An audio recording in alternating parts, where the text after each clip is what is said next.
আসসালামু আলাইকুম। Welcome to my channel Zarin's blog and cooking channel. Viewers, আমি জারিন্স আবার সিলেট থেকে আপনাদের মাঝে সুন্দর আরেকটি রেসিপি নিয়ে হাজির হয়েছি।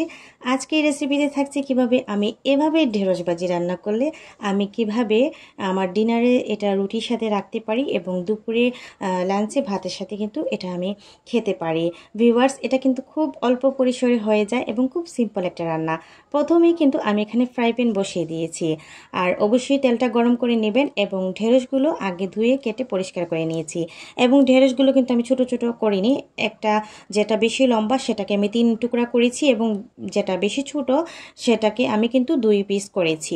এভাবে করে কিন্তু আমি কেটে নিয়েছি। তারপর এই তো আমি দিয়ে দিয়েছি, তেলটা গরম হওয়ার পরে সয়াবিন তেল দিয়েছি এখানে। তারপর কিন্তু ঢেঁড়সগুলো এভাবে ভেজে নিচ্ছি। ভিউয়ার্স, চেষ্টা করবেন এটাকে না ভাঙার জন্য। ঢেঁড়সটা যদি ভেঙে যায় তাহলে কিন্তু এটা একেবারে একটা লুজ লুজের টাইপের হয়ে যাবে। আর আমরা সবাই জানি ঢেঁড়সটা কিন্তু একটা আঠালো টাইপের বা ল্যাটলাটা টাইপের। তো যাই হোক, এখানে আমি কিন্তু সয়াবিন তেল আবারও দিয়ে দিয়েছি। তারপর এভাবে আলু একটা কেটে এভাবে আমি কিন্তু ঢেঁড়সের মতোই কিন্তু এটাকে রেখেছি। বিভিন্ন ডিস্ট্রিক্টে বিভিন্নটা বলে, ভেন্ডিও বলে, ঢেঁড়সও বলে। তো আমাদের সিলেটেও কিন্তু ভেন্ডিও বলে অনেকে, আবার ঢেঁড়সও বলে। তবে আমি প্রায় সময় বেশিরভাগ কিন্তু ভেন্ডি বলি, কারণ হচ্ছে এটা অভ্যাস হয়ে গেছে আর কি।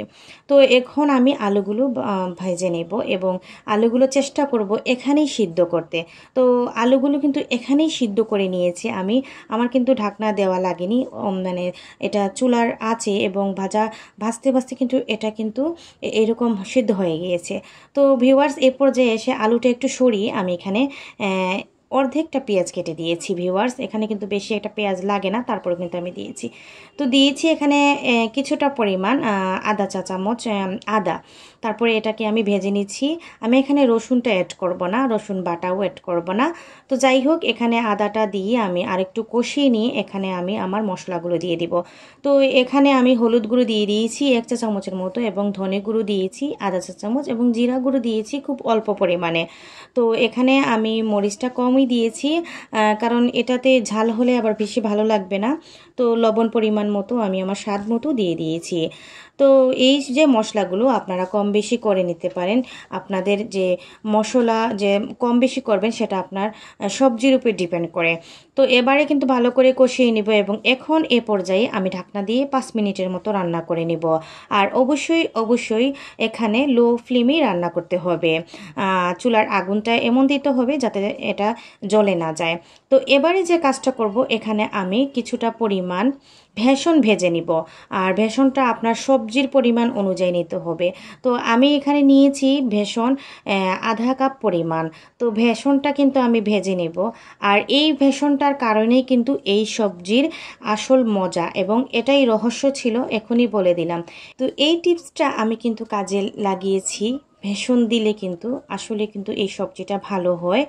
তো এই পর্যায়ে আমি ঢেঁড়সটা যে ভেজে রেখেছিলাম ওই ঢেঁড়সটা আলুর সাথে এখন মিক্সড করে আরও 5 থেকে 7 মিনিটের মতো এটাকে ভালো করে মশলার সাথে কষিয়ে নেব। তো ভিউয়ার্স, এটাকে এই সবজিটাকে মজা করার মেইন যে উৎস সেটা হচ্ছে কিন্তু আমাদের ভেষণ। আর ভেষণটা কিন্তু আমি ভেজে নিয়েছি, আর পুরোটা বাসা কিন্তু এটা ঘ্রাণে ভরে গিয়েছে। যাই হোক, এখন আমি কিন্তু গরম গরম থাকতে থাকতেই ভেষণটা এখানে দিয়ে দিয়েছি এবং ভালো করে 2 থেকে 3 মিনিটের মতো সবজির ভিতরে এই ভেষণটা ঢুকানোর জন্য চেষ্টা করব। এভাবে নাড়াচাড়া করলেই কিন্তু ভেষণটা সবজির ভিতরে ঢুকে যাবে।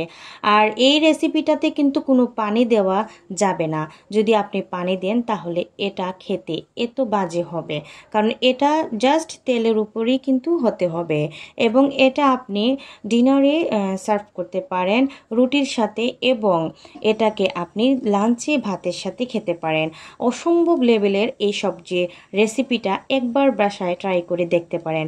আমি কিন্তু এটা রান্না করে হতবাক হই নাই। এটা রান্না করে আমি অনেকবার অনেক সময় বেশি করে খেতে পেরেছি ভাত, কারণ এটা এতটুকু ঘ্রাণ হয়, এতটুকু মজা হয় এই সবজিটা।